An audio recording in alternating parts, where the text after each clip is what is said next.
3 years in, who is winning the console wars between PlayStation and Xbox? Or at least, what's the better ecosystem to buy into at this point? For this versus, I'll be going through 5 different categories that will serve as rounds when trying to determine a winner. Each category will be judged based on a 10-point must system. The winner of each round gets 10 points, while the loser gets up to 9, depending on how competitive that round is. I'm going to approach this topic from the perspective of a potential consumer today, and so trivial things like sales figures or entirely subjective opinions like the looks won't be taken into consideration. With that in mind, the first round is hardware.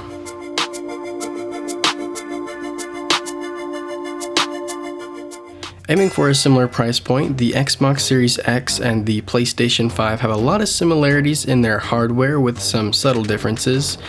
Size-wise, the PS5 is taller and longer, while the Series X is a bit wider.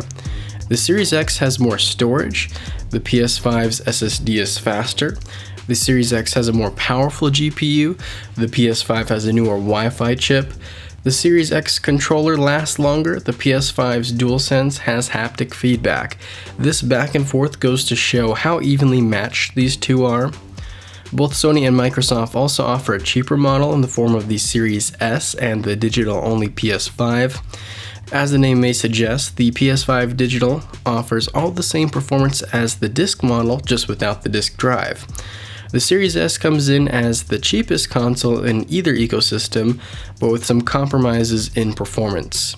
The Series S comes with less RAM and a weaker GPU, among a few other minor differences. Almost as important as the box under your TV is the controller in your hands.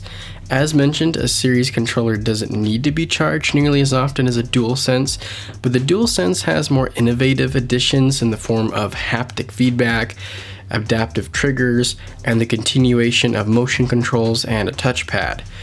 At the cost of battery life, the DualSense is going for a more immersive feeling. Both of these controllers have a Pro variant in the form of the DualSense Edge and the Xbox Series Elite 2. Between the two, the Elite has more improvements over the base controller with upgraded materials, 4 paddles, and a swappable D-pad. I think the DualSense has the edge over the base series controller, while the Elite is a more compelling upgrade over the Edge. When it comes to this round, the difference maker is accessories.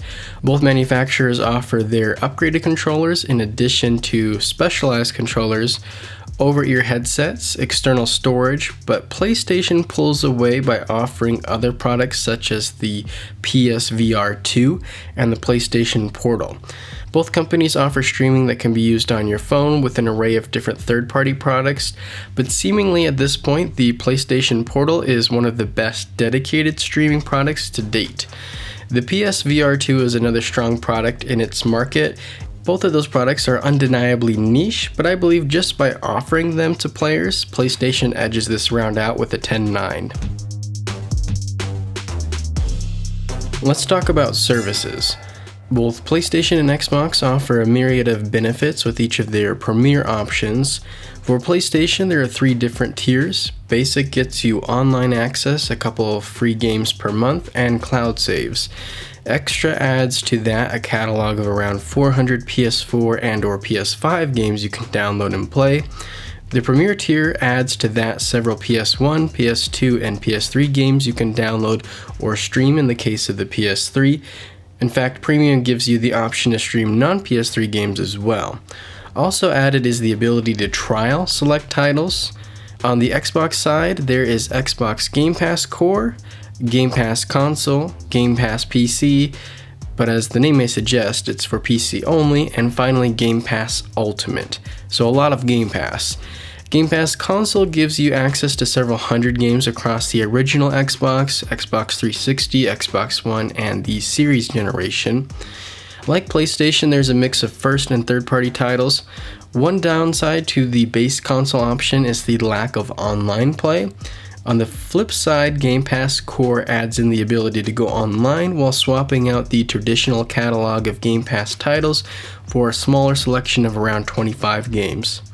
Ultimate combines the benefits of both options with the addition of streaming and an EA Play membership. In a lot of ways, both of these platforms are fairly comparable, but it's hard to deny Xbox has the more exciting offering when you can play a sizable amount of games on their actual release day. PlayStation Plus will often put third and first party titles into the service 6 months to a year after their initial release, which isn't too bad if you don't always need to play the latest games as soon as they come out. From time to time, smaller games will pop up on PlayStation Plus day one, but nowhere near as often or as large as the titles coming to Game Pass. While not as exciting, I do think it's worth mentioning that the free games given out with PlayStation Plus are yours to keep, even if you cancel your subscription, assuming you've already redeemed them. You may be asking yourself, why haven't I brought up price or value? Well, there's a whole round dedicated to that. For this round, however, Xbox wins with a 10-9. Round 3 is the games. Which platform has the better selection? Multi-platform releases are in their very nature multi-platform, so I will be primarily focusing on exclusives to help differentiate. Also with this versus focusing on the here and now, previously timed exclusives like Deathloop, Tunic, Stray, Scorn, and Sifu won't really matter. Since the release of the PS5, Sony has put out Astro's Playroom, Demon's Souls, Ratchet & Clank Rift Apart, Marvel Spider-Man Miles Morales, Marvel Spider-Man 2, Returnal, Final Fantasy XVI, Forspoken, Horizon Forbidden West, God of War Ragnarok, Gran Turismo 7, and Sackboy: A Big Adventure. Outside of re-releases, I'm sure I may be missing some, but I think that covers most. On the Microsoft side, Xbox players have the first and third party exclusives of Starfield, Forza Motorsport, Forza Horizon 5, Microsoft Flight Simulator, Halo Infinite, Hi-Fi Rush, Redfall, Pentiment, and Immortality. While not new, Xbox also regularly updates and supports games like Grounded and Sea of Thieves, which both launched last generation. When it comes to big releases, the PS5 currently has the edge, even though 2023 was arguably a better year for Xbox. When it comes to genres, PlayStation clearly has the edge in third-person narrative action titles. Between the two, Xbox does have the edge in variety, but PlayStation's catalog of games aren't as genre-limited as they may appear. But with that said, many of their big tentpole games do often fall under the umbrella of third-person narrative action. Besides just new games, what console allows you to play your old games? If you own a Series X, you're able to play the majority of all Xbox titles ranging from the OG Xbox until today. Sony's PS5 only lets you go back to last generation with PS4 compatibility, so clearly Xbox leads the way in offering players the option to play old games. I will bring up that even though PlayStation doesn't go back as far as Xbox, the PS4's library of games carry a significant edge in both quality and quantity when compared to the Xbox One. Taking everything into consideration from old games to new games to third-party exclusives, I believe currently the PS5 has the lead here with a 10-9. Round 4 is performance. As mentioned in the hardware round, both consoles are fairly matched here. 3 years into this generation, and we still have yet to see one of these consoles pull away as the best place to play games.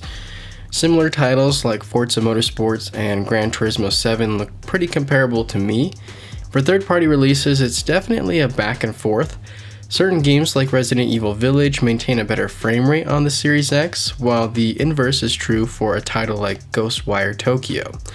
Beyond just frame rates, resolutions, shadow quality, and load times can vary somewhat, but there are very few outlier cases of one noticeably outperforming the other. With all that in mind, I can't see this round being anything besides a draw. Both competitors will receive 10 points. Currently, the PS5 is ahead by 1 point heading into the final round. The final round is value. What console manufacturer gives players the best price and overall value? Of course, value is subjective, but when comparing the PS5 and the Xbox Series, we can make close to an apples-to-apples comparison. As of right now, both the disc PS5 model and the Series X are $500 US. The PS5 digital is $100 cheaper at $400, but if you're looking at the newer slim model, you're going to need an extra $50. So not a very comforting direction for pricing 3 years into a generation, even with a small bump in storage. The Series S is only $299, but as we've gone over already, you are compromising some on the performance and space. The Series S also has a $50 more expensive 1TB option if you're wanting that as well. So on the console front, Xbox and PlayStation are evenly matched. For a new controller, the DualSense is $10 to $15 more than a $60 Xbox controller.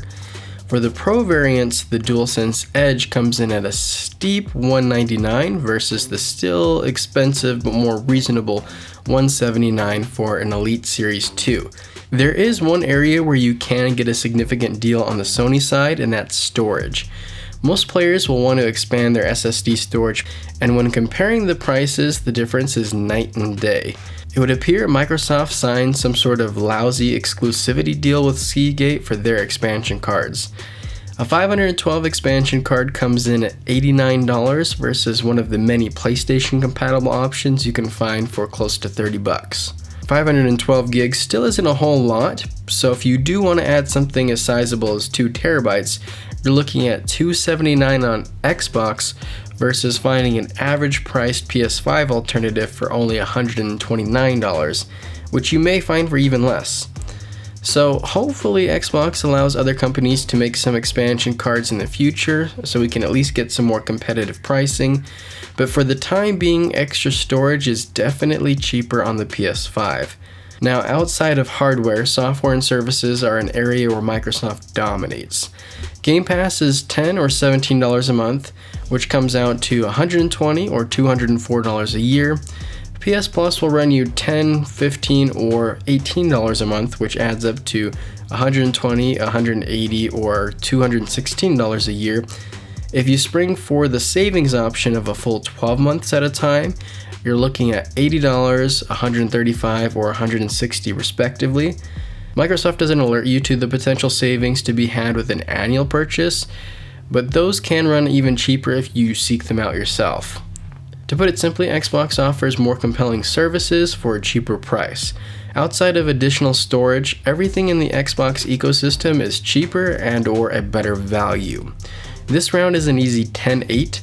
PlayStation doesn't have horrible pricing, but Xbox is the clear winner of this round while also winning overall. So there you have it, Xbox has the lead in services and value, while PlayStation still has an edge in games and accessories. This was a close enough contest, you can't really go wrong with either system, with the real deciding factors being perhaps where are your friends playing or what's your taste in games. If I would have made this video last year, I think the results would have been switched around, but with Xbox offering a better selection of new games and PlayStation getting even more expensive for no particular reason, the roles have somewhat reversed here, at least for now. As always, I appreciate you for watching, and until next time, see ya.